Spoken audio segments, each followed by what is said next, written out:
नमस्कार, मैं धीरेंद्र और आप देख रहे हैं मिरर मीडिया। स्वागत है आपका जोहार झारखंड में। एक नज़र बढ़ते हैं अब तक की सुर्खियों पर।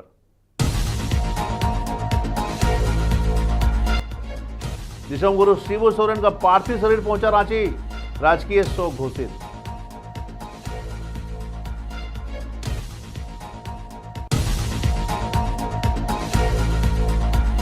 झारखंड के दिशोम गुरु शिबू सोरेन का निधन, पैतृक गांव में अंतिम दर्शन की तैयारी।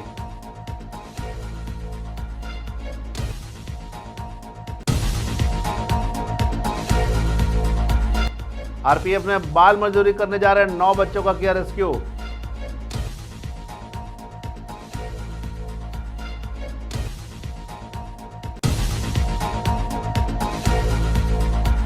दुगदा में नया दामोदा परियोजना पदाधिकारी ने संभाला पदभार और बेहतर करने की तैयारी।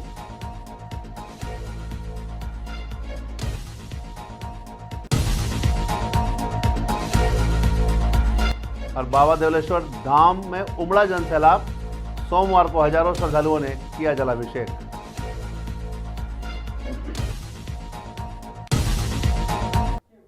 दिशोम गुरु शिबू सोरेन का पार्थिव शरीर सोमवार शाम रांची के बिरसा मुंडा एयरपोर्ट पर पहुंचा। उनके पार्थिव शरीर को उनके सरकारी आवास मोराबादी ले जाया गया। शाम करीब 6:40 में जैसे ही उनका विमान रांची एयरपोर्ट पर लैंड हुआ, शिबू सोरेन अमर रहे के नारों से पूरा एयरपोर्ट का इलाका गुंजमान उठा। सभी दलों के नेताओं ने उन्हें श्रद्धांजलि दी। 4 अगस्त 2025 को दिल्ली के सर गंगाराम अस्पताल में लंबी बीमारी के बाद उनका निधन हो गया। उनके निधन पर पूरे झारखंड में शोक की लहर दौड़ गई है। राज्य में 3 दिनों का राजकीय शोक घोषित किया गया है। राष्ट्रपति और प्रधानमंत्री सहित कई बड़े नेताओं ने शोक व्यक्त किया है। उनके सम्मान में राज्यसभा और झारखंड विधानसभा की कार्यवाही स्थगित कर दी गई। उनके पार्थिव शरीर को विशेष रूप से सजाए गए एक ट्रक पर रखकर मोराबादी आवास ले जाया गया, जहां मंगलवार सुबह तक उनके अंतिम दर्शन किए जा सकेंगे। मंगलवार दोपहर 2 बजे उनके पैतृक गांव नेमरा में उनका अंतिम संस्कार किया जाएगा।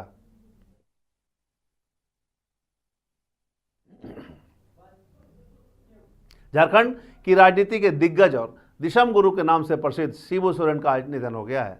इस खबर के मिलते ही रामगढ़ जिले में उनके पैतृक गांव नेमरा में शोक की लहर दौड़ गई है। गांव के लोग और उनके समर्थक गहरे सदमे में हैं। सभी अपने प्रिय गुरुजी के अंतिम दर्शन के लिए इंतजार कर रहे हैं। जानकारी के अनुसार शिबू सोरेन का अंतिम संस्कार मंगलवार दोपहर 2 बजे उनके पैतृक गांव नेमरा में किया जाएगा। इसके लिए सभी तैयारियां पूरी कर ली गई है। अंतिम संस्कार स्थल गांव से लगभग 500 मीटर की दूरी पर बनाया गया है।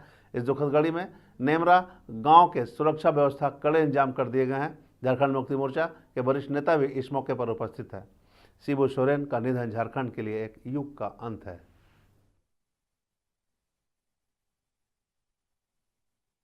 लाएंगे हम लोग का जो रीति रिवाजें हैं उनके हिसाब से, यहाँ पर रीति रिवाज के हिसाब से उनका होगा और वहाँ से हम लोग ले जाएंगे 2 बजे घर पे और वहाँ संस्कार किया जाएगा। कौन मुख अग्नि देंगे? आपको उनका तो परिवार लोग तो हम नहीं कर सकते, परिवार लोग का चीज है। वो सवेरे 10 बजे मिला लमसम। तो आप नेमरा पहुंच गए। नेमरा पहुंच गए। गुरुजी से काफ़ी लगाव था आपका? काफ़ी लगाव था। 1950 इसका साथ रहे। उससे जो है सो उसके साथ भी सीमांत सोरेन के साथ भी हम रहे, दुर्गा सोरेन के साथ भी रहे। धनबाद स्टेशन पर सोमवार को रेलवे चाइल्ड लाइन और आरपीएफ की संयुक्त कार्रवाई ने प्लेटफॉर्म नंबर 6 से कुल 9 बच्चों को रेस्क्यू किया है। जानकारी के अनुसार यह सभी जसीडीह के रास्ते वास्को डी गामा ट्रेन से कर्नाटक और हैदराबाद ट्रेन का काम करने जा रहे थे। मीडिया से बातचीत के दौरान district child line case worker कृपा शंकर मोदक ने कहा कि गुप्त सूचना मिलते ही टीम ने त्वरित कार्रवाई की है और प्लेटफॉर्म पर पहुंचकर बच्चों को ट्रेन से उतार लिया गया। फिलहाल रेस्क्यू किए गए सभी बच्चों को थाने में रखा गया और उनसे पूछताछ की जा रही है। उन्होंने आगे बताया कि रेस्क्यू के दौरान कुछ बच्चे ट्रेन में ही रह गए क्योंकि ट्रेन के खुलने का समय हो गया था। इसके साथ ही अन्य चाइल्ड लाइन की टीम उनके साथ कतरास में रुकी हुई है, जहां से उन्हें सुरक्षित लाने की प्रक्रिया चल रही है। फिलहाल सभी बच्चों से पूछताछ की जा रही है ताकि यह पता चल सके कि उन्हें किसके द्वारा और किस उद्देश्य से ले जाया जा रहा था। गुप्त सूचना के आधार पर पता चला कि जसीडीह से धनबाद आ रही थी ट्रेन। इसमें हम लोगों को सीनियर लोग से जाने हम लोग को सूचना दिया गया कि आप धनबाद आइए और धनबाद स्टेशन आइए। स्टेशन में कुछ बच्चे जा रहे हैं बाल मजदूरी के लिए। तो आरपीएफ के द्वारा सहयोग लेकर फिलहाल 9 बच्चे यहाँ पर हैं और कुछ बच्चे लेडी स्टाफ, ट्रेन खुल गई जिसके चलते लेडी स्टाफ कतरास में है। कुछ बच्चे और भी हैं और भी जो हैं, ट्रेन और भी के हैं। साथ चले गए। जी, कुल कितने बच्चे होंगे लगभग? अमूमन जिस तरह जानकारी था कि 10 से 15 बच्चे, फिलहाल अभी यहाँ पर 9 बच्चे हैं और भी अब लेडी स्टाफ आएगी उसके बाद कुछ रेस्क्यू पता चलेगा कि कितना बच्चा रेस्क्यू हुआ। सभी एक ही जगह से हैं या अन्य जी जी जगह से? सभी एक ही जगह से, कौन सी जगह से हैं? जस्टिस से हैं। अब उनके अब आधार कार्ड से, डॉक्यूमेंट से पता चलेगा कि सब एक ही जगह के हैं या अलग अलग जगह के हैं। कब ये हुआ है? ये टाइम एग्जैक्टली तो लेकिन 3:45 बजे ट्रेन आई थी, उसके कौन सी बाद ट्रेन से रेस्क्यू हुआ है? ये वास्को डिगामा कुछ है इस तरह, और ट्रेन नंबर 17322। कहाँ जा रहे थे बच्चे? इनमें से कुछ बच्चे कर्नाटका हुबली जा रहे थे ट्रेवलिंग पे और कुछ बच्चे हैदराबाद काम के लिए जा रहे थे। और बाकी इन लोगों का आधार से चेक करने के बाद पता चलेगा कितने बालिग हैं और कितने नाबालिग हैं। आगे क्या कार्रवाई होगी अब? आगे अब जितने नाबालिग रहेंगे उनको अब बोकारो सहयोग विलेज में आवासित किया जाएगा। बीसीसीएल की बरोड़ा क्षेत्र के अंतर्गत आने वाली दामोदा उत्खनन परियोजना में नेतृत्व परिवर्तन हुआ है। पीएसके सिन्हा, जिन्होंने दामोदा के लिए 3.5 साल का सफल कार्यकाल पूरा किया, अब मुराइडी उत्खनन परियोजना के नए अधिकारी बनाए गए हैं। उनके कार्यकाल में दामोदा कोलियरी को कई सम्मान मिले, जिससे उनकी कार्यकुशलता साबित हुई। उनकी जगह विजय कुमार सिंह को दामोदा उत्खनन परियोजना का नया पदाधिकारी नियुक्त किया गया है। पदभार संभालने के बाद विजय कुमार सिंह ने कहा कि उन्होंने अपने पूर्ववर्ती से बहुत कुछ सीखा है और उनके दिखाए रास्ते पर चलकर वह उत्पादन को और आगे ले जाएंगे।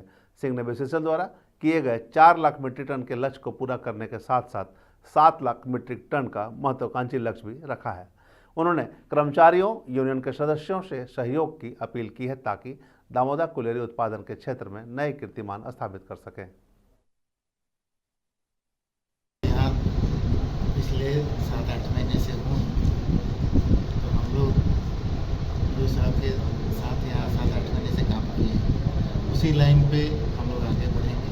हम लोग का जो प्रोडक्शन है, शिफ्टिंग है, सबसे बड़ा हर्डल है।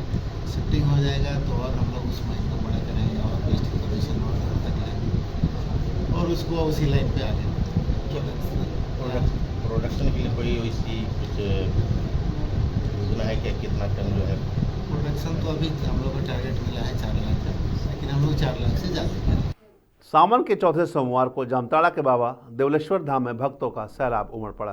रात 2 बजे से ही मंदिर में हजारों श्रद्धालु जुट गए। पश्चिम बंगाल, बिहार और झारखंड सहित कई राज्यों से आए भक्तों ने बोल बम के जयकारों के साथ भोलेनाथ का जलाभिषेक किया।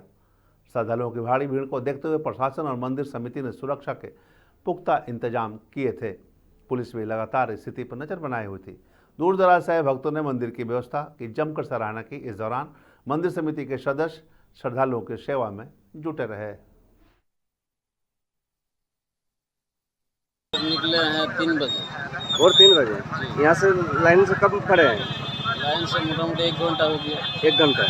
तो यहाँ बाबा के मतलब ये क्या है, कामना पूरा होता है यहाँ पर? यहाँ बहुत भीड़ भाड़ होता है और जागृत बाबा है। बंगला सावन के सोमवार को जामताड़ा के फतेहपुर प्रखंड क्षेत्र में मौजूद प्राचीन दुबे बाबा मंदिर में वार्षिक पूजा अर्चना भक्तिमय माहौल में संपन्न हुआ। मंदिर में वैदिक रीति रिवाज से वार्षिक पूजा को शांतिपूर्ण से संपन्न करवाया गया। वार्षिक पूजा को लेकर क्षेत्र के श्रद्धालुओं में श्रद्धा, भक्ति और अपार उत्साह बना रहा। पूजा के अवसर पर यहाँ हजारों की संख्या में श्रद्धालुओं की भीड़ उमड़ पड़ी। झारखंड के अलावा दूसरे राज्यों से भी काफ़ी संख्या में श्रद्धालु पहुंचे। मंदिर के मुख्य पुजारी विष्णुकांत पंडा ने वैदिक मंत्रोच्चार और विधि विधान के साथ दूध पवित्र जल से अभिषेक किया। मालूम हो कि दुबे बाबा रुद्रावतार के रूप में पूजे जाते हैं। संकल्प पूजा के साथ साथ मन्नत मांगी जाती है।